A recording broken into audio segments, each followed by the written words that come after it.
Okay, doing some more blind reacts to this deposition with the Ramseys and Chris Wolf. The case is um, an issue where the Ramsey, or I think Chris Wolf, is claiming defamation, I think, against the Ramseys for being mentioned in his book as a suspect. And really, this entire time, Mr. Hoffman, who is representing Chris Wolf, is basically saying, um, if the Ramseys didn't get information from the police, or if you weren't influenced by the police and the evidence or what have you, and various things like um, Chris Wolf's DNA or anything else at the crime scene that would indicate that Chris was there, other than what people told you, how do you know that Chris Wolf is responsible for your daughter's death? And secondly, what they're dealing with most immediately is, if you haven't seen any, in terms of the ransom note, if you guys haven't seen any reports empirically from handwriting experts on whether or not Patsy is guilty or deemed to be the author of the note, how can you then say that you're confident that Patsy didn't write the note in terms of authorship and the experts? And how are you confident saying that the experts are supporting that? That's the issue. A belief that comes from actually having looked at forensic evidence that you personally have had an opportunity to view. But let me just, again, I'm going to object to the form of that question, because at one point you're talking about determine whether he's familiar with the information, and then you turn it around and make it limited to reports that he's personally had an opportunity to view. I mean, you're omitting the fact that his counsel, present company included, may have fully apprised him of the nature of variety of experts' reports in summary fashion verbally. Yes. That would go into attorney-client privilege. Right, Shut up. Shut up. You sound stupid. Shut up. He literally just said that. He literally asked John that. Literally asked him that. Like dang near verbatim. Asked him that. That's how I know Lynn is not tapped into what's going on. And that's how I know Lynn was sitting there resting on his laurels, because he literally, Mr. Hoffman literally asked John that. He asked him, he said, hey, how do you know this information? How do you know? Have you guys looked at any of the expert reports after the writing analysis to tell you whether or not they think that you did it or wrote the note? And John was like, well, no. And then Mr. Hoffman said, well, without breaching attorney-client privilege, or what have you, did your counsel tell you? And John was like, no. And then he said, well, how do you know that whether or not you're empirically supported? And John's response was, I just know because my wife didn't do it. And I know for a fact that my wife didn't do it. And the empirics are going to support that. If you're going to object, then you need to sit up and listen. I'm not trying to go into. But you can't omit the fact that he may have received that information. I don't think it'd be fair for the record to. No. I don't want the record to appear that Mr. Ramsey is unaware of what Mr. Ryle, Cunningham, and obviously the information from the Boulder authorities that we know from Mr. Smith and others, in terms of, and Mr. Hunter now, and Chief Beckner, those conclusions, even though he hasn't seen the formal reports. Right. Am I making sense here? I just want to make sure the record doesn't mislead one to think that Mr. Ramsey, because he may have heard that through counsel, is unaware of it. That's my point. No, and You have a stupid point, because I asked you that already. Did you, and answer the question? Well, let's circle back to the question. Did you or did you not? I've answered the questions that I understood were, have I physically seen and read a report?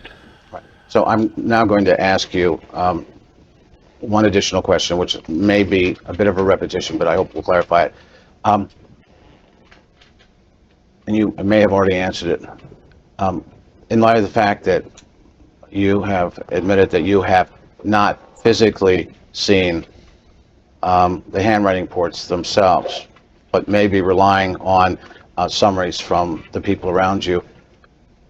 Why are you so certain that Mrs. Ramsey is not the ransom note writer? Because I know my wife. I know how much she loved JonBenét. I know how much she valued life. She valued every day that she lived, and lived every day to its fullest as if it were a gift from No. God. No. Um, No. Are you aware? That's a very Patsy Ramsey answer that is not empirically tested. I'm asking you, how do you know that your wife is innocent? Don't give me this bull crap. Earlier on in this deposition, Lynn Wood was like, "Oh, won't you have a little Southern? What was like Southern respect or something like that, or something to do with Southern manners or something like that." And I was like, "Well, and I was like, "This is a deposition. Like, this is a legal matter. Like, this is not about manners or ethics in terms of what we do in the South. Like, this is just the law. It's black and white." Of course, it's not. It's biased. But still, this is supposed to be black and white. It's the facts and what's not the facts. So I'm asking you empirically, in black and white, how do you know? And you guys continue to give me very, very emotion-laden answers. Well, I know it because she's a good Christian woman and she would never do anything like that.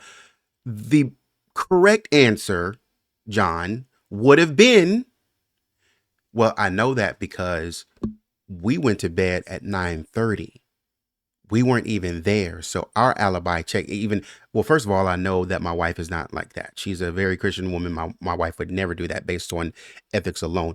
But the fact that we were in bed by 9:30, my wife hadn't got up. You can check reports here. You can check reports there. So there's nothing to even tie my wife to this because we were nowhere in the vicinity or the area to even hurt my daughter. That's what I'm saying. The facts check out. That would be the correct response. This is how you know that they're not thinking through this. They're not thinking through what they say. They're so confident in the fact that they can just bullcrap their way through any question. And so when they get on this, you can't lie forever. So when you get on stuff like this and you get caught, then you just sit there looking stupid and then you try to circle back and say, well, I didn't understand your question. Yeah, you did. That there are handwriting experts which Elusive. are experts on behalf of Chris Wolf that have rendered opinions. Mm-hmm. Do you want to stop there? I just want to make sure he knows that I want to make an objection. Okay. Why don't you start again? All right. Just simply, I just want to know what he knows or doesn't know. I'm sorry, but this is what I'll say. We showed that earlier on, Lynn Wood, the attorney for the Ramseys, who's sitting right there, he did a lot of objections for Patsy. Patsy couldn't answer anything before Lynn was objecting. He let John out of the gate and John was doing fine. But now Lynn Wood is objecting to everything just like he did with Patsy. They're in trouble. They're on the ropes. Asking him to do anything other than say yes or no to this. Are you aware that there are handwriting experts that are working on behalf of Chris Wolf who have concluded that Patsy Ramsey is, as one of them said, without doubt, the ransom note writer? I'm going to object to that question and on several bases. Number one, there has been no finding of qualification of any individual submitted to date by the plaintiff as a handwriting quote-unquote expert, number one. To the contrary, at least 3 or 4 of the individuals that are presently being relied upon, at least we believe, by the plaintiff, have been specifically rejected as legitimate handwriting experts by the Boulder District Attorney's Office and the Boulder Police Department. Third, you are representing, Mr. Hoffman, that one of these individuals is making a statement without doubt Patsy Ramsey wrote the ransom note. And I think that is an unfair statement on your part because We have, as counsel for defendants, been seeking for several months, at least the last 2 months, to obtain Rule 26 reports from these individuals that you represent to be experts, so that we, according to law, could then depose them, test their qualifications, test their opinions against cross-examination, including cross-examination of standard and fundamental handwriting practices and procedures. So far, for whatever reason, we have not been afforded those reports. We have not been afforded the opportunity to examine those experts to determine what, if any, opinion they may hold and what, if any, credibility that opinion is worth receiving. And I think it's fundamentally unfair to ask Mr. Ramsey a question that presupposes at least one of those experts' opinions and ask him if he's aware of it. Just all I know is if he's aware. But the point is, I think it's fundamentally unfair to ask him to do that. Beyond that point, I think it is clearly a question that does not raise a reasonable chance of discovering admissible evidence, because Mr. Ramsey's knowledge of that does not go to any issue of admissibility. Whether he knows about something that one of your alleged experts says, I don't see how that's relevant in terms of reasonably calculated to lead to the discovery of admissible evidence. But as long as you will stipulate for me that we have not received the Rule 26 reports and have not yet... We're in a deposition, Lynn. Do you know where you are? Do you know where you are? Like, we're in a deposition. What are you talking about? This is not court. We're in a deposition. What do you mean? If you want to have a judge rule on this, then we need to go talk to the judge. Number one. Number two, you're talking in circles. Bro, I just asked him a question, whether he was aware. I'm struggling to understand whether or not these are legitimate objections, because he's objecting on the fact that Mr. Hoffman said, are you aware that there are experts? Basically, Mr. Hoffman is saying, are you aware that there are experts out there that are saying Patsy wrote this letter? And he's objecting to the fact that, well, you know, we haven't had an opportunity to examine these experts. Well, you wouldn't be examining them. But then he does have a legitimate claim of saying, well, you know, these guys aren't really experts. Debatable. These guys aren't really experts. They're quacks is essentially his point. We don't know if they're quacks or not at this point. We're having to take their word for it. Had the opportunity to cross-examine those experts. And then obviously we have not reached the question. What does cross-examine have? Cross-examining has nothing to do with whether somebody is an expert or not. Just because you cross-examine somebody doesn't stop them from being an expert any more than cross-examining you stops you from being a lawyer. You may disagree with their opinion, but the opinion still stands. And it's up to a judge in a court of law, if we were there, to decide whether or not it's admissible. You cannot make a claim that this is inadmissible. You need to go talk to the judge that is overseeing this deposition or has agreed to discuss certain aspects of this deposition before you object, because I don't think these are legitimate objections. I think this dude does not know how to practice law, is what I think. And what he's doing is just throwing out random legal terms. Questions of Dahlberg and other cases about Absolutely. whether the court would even allow those individuals to testify.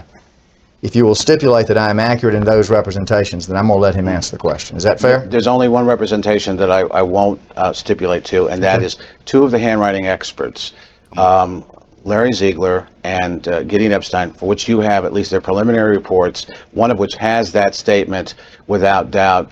Patsy Ramsey is the ransom note writer, that you have those statements, that they were given to you, and that those two experts are not only highly qualified, but have been admitted, one of which was admitted by Judge Carnes in a case that she sat on several years ago. Yep. So to the degree that your representation is that the handwriting experts are in fact not experts, I would disagree with at least that characterization with respect to Mr. Gideon Epstein and Larry Ziegler. And that's the only thing I want to correct within it. But I'll stipulate to everything else that you've said with respect. Well, you haven't received the Federal Rule 26 reports or anything else. That's absolutely correct. I have not and I will not, and I don't believe that I'm allowed to characterize an individual as an expert. I think that is a decision that would ultimately be determined by Judge Carnes in this case, and whatever may have happened to Mr. Ziegler in another case has no bearing whatsoever on what his position will be in this case. We're moving outside of the legal sphere right now. We're moving outside of it because we are no longer based in legality. Mr. Hoffman just basically refuted your claims that these are not experts. And he said even one of the experts that we're talking about is, or two of them they're legitimate experts in the field. That's number one. Number two, one of the experts has been sort of backed by Judge Carnes. He's been used in another case. Now, I don't have a problem with Lynn Wood objecting to that point and saying, well, we would have to have him in this case, but it does not stop him from being an expert. That's like saying when we know Dr. Cyril Wecht was used in another case. That's like saying, well, I'm saying he's no longer an expert. We can't consider his opinion in this case. If he gave an opinion in an official capacity for this case, then yes, we can. Dr. Cyril Wecht doesn't stop becoming a forensic pathologist just because the case changes. You can't take away his credibility, and that's what Lynn Wood is trying to do. And he's trying to say, well, he hasn't analyzed this case, but yes, he has. But I don't want this record to be kind of one-sided, Darnay, on this issue of Gideon Epstein and Larry Ziegler, because you've asked me about what is in their affidavits. I don't have those in front of me. They're not affidavits, they're letters. Well, that's what it's my recollection. There was a letter to you from each of these individuals. Right. I can't recall sitting here today because my brain cells are failing me as I age also, exactly what those letters said. But I do know this, and I want this to be clear on the record. I know that you submitted affidavits from these two individuals, Epstein and Ziegler. Submitted letters as part of a supplemental response to mandatory disclosures. Right. And I know for a fact that those letters to you, submitted by you, indicated that there were some similarities between Patsy's handwriting and the note, copy of the note they had looked at. And they stated unequivocally that they believed that they could reach a conclusion if they were allowed to see other handwriting examples from Mrs. Ramsey from that time period. Am I right so far? Yes. And I do know that I have a number of public statements made by you, both on the internet and on television, wherein... Thank you for confirming that you see everything that we do, while you sit here and lie to me in my face and tell me that you don't see anything and you don't know anything other than what your wife tells you or what you believe your wife to be. You just told me that you see everything on the internet and you see everything on TV. So thank you. So you're fully aware. Which when John mentioned the two words that were missing or the two words that were misspelled, because you saw it. You made almost the identical representations that Mr. Ziegler and Mr. Epstein would in fact testify conclusively that Patsy Ramsey wrote the note. And I know as a matter of undisputed fact that you made those representations about the conclusions of Ziegler and Epstein at a time when Ziegler and Epstein had not been given any additional handwriting exemplars, which they had earlier stated they had to have in order to reach the conclusions that you attributed to them.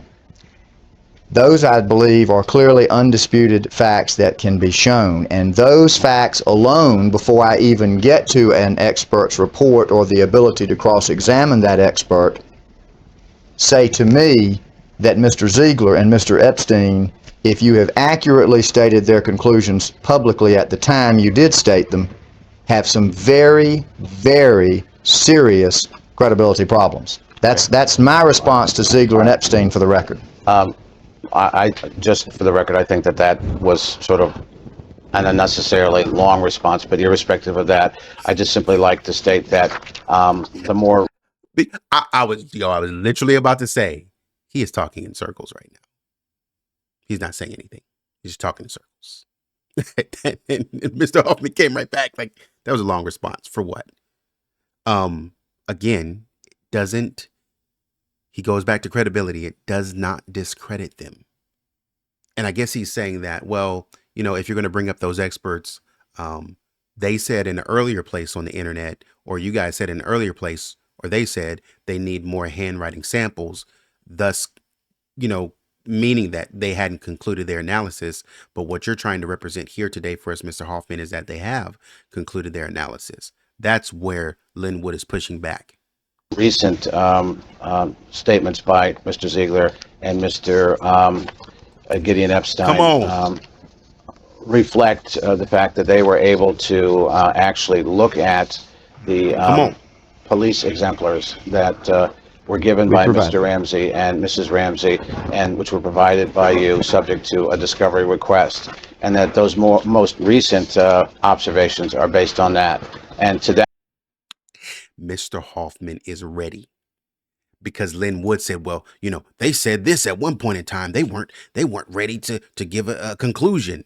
And Mr. Hoffman comes right back. Well, you know, I have the recent statements here that they did actually more recently come up with a conclusion. So we're past that. The Ramseys are a step behind. This is a terrible lawyer. I'm not going to lie to you. I don't think, based on this stuff, I don't think he's prepared for what Mr. Hoffman is extremely prepared. But Linwood is not prepared at all. He's a step behind. Mr. Hoffman is leading questions. He's weaving into, and he's preparing, and he's setting up, and he's putting the Ramseys in a very compromised position because he's catching them off guard consistently. that degree, those observations are more complete. Well, let's leave it here. But I'm willing to withdraw this question. I'm going to let him answer whether he's aware of that. Just want to know. Probably is now after listening to us. The point is simply this. We look forward to receiving the reports, and we look extremely forward to the opportunity to cross-examine Mr. Ziegler, Mr. Epstein, and any other individual who is identified by you as a potential expert. All right. He also told you that he sent you reports that apparently you're saying that you did not receive.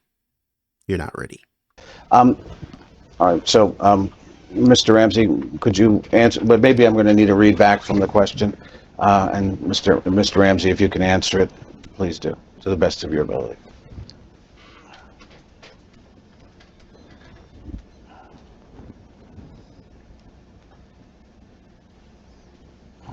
(123, 112, 123.12). The question is, are you aware that there are handwriting experts that are working on behalf of Chris Wolf who have concluded that Patsy Ramsey is, as one of them said, without doubt, the ransom note writer? It's a yes or no, if you want. Or answer any way you feel appropriate. I wouldn't be qualified to say that they're handwriting experts, particularly if they've reached that conclusion. All right. They're wrong. I love the body language.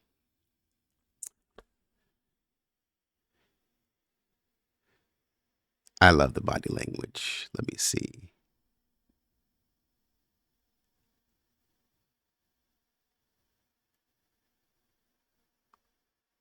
Right here. I love this because at the beginning of the interview, John was sitting there with an attitude and he was looking Mr. Hoffman dead in his eye and he was ready to go. Basically, ask me any question. I'm just going to rapid fire, disprove everything that you're saying. Let's go, because you don't have a thing on me. But now he's really looking at the letter. Oh, what's over here? Let me try to, because now he's trying to collect his thoughts because now he's in trouble. And then Linwood just said on a yes or no question, he just told John, answer any way you feel appropriate. This is the problem that the Ramseys have consistently seemingly shown to do. They have seemingly continued to bulldoze the investigation. What do I mean by that? Detective Arndt was in there by herself And as the documentary pointed out, the American Murder Mystery documentary pointed out, John was showing signs of being super anxious and just needing to do something. So he's coming up, he's in Linda's face. Hey, what's this? What about this? What about this? And she's by herself, not just with the Ramsey family, but she's in there with a host of family friends who are putting a lot of pressure. Now, if you see how Patsy and John do in the interview, where they just question you left and right and they make you feel stupid, that's what they try to do to Linda. I'm almost sure of it. I can't say for sure, but that's most likely what they try to do to Linda, when Linda might have said, well, I'm not comfortable with this, I'm not comfortable with that. And so they bulldozed her and said, well, no, I just got to do, I just can't sit here. You got to let me do. And they were just moving around. Be still. 23, 112, 123, 12.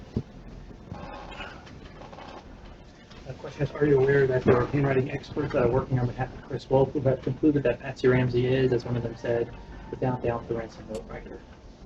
It's a yes or no, if you want. Or answer any way you feel Yeah. appropriate. I wouldn't be qualified to say that they're handwriting experts, particularly if they've reached that conclusion. All right. They're wrong. Let's stop it right there and come back. But the ending note on that one is, you remember how every time you ask John about what experts say on the intruder theory, or you ask John about what theory he believes, John will say, oh, experts believe this about the, intruder theory, or experts believe this about this theory. So that seems like a pretty good theory, or that seems like it makes sense. He'll never say, I believe. He'll say, experts say, experts say. So that sounds like it's pretty good. But here, he's looking and he's smirking and he's smiling and saying, oh, well, I believe my wife. There's nothing more. That's a very Burke look on his face. I believe my wife, so that expert has to be wrong. Oh, so you are showing now the ability to decipher whether or not an expert can be trusted. Because what it seemed like was that you were going with the experts. But now you're telling me that there are some experts that can be trusted and some who can't. Oh, according to what standards? That's what I want to know. But that's the video. Come back and continue this analysis. Let me know what you think in the comments. Like, share, subscribe. Thank you for your support once again. And thank you for your help in this case. And until next time, take it easy.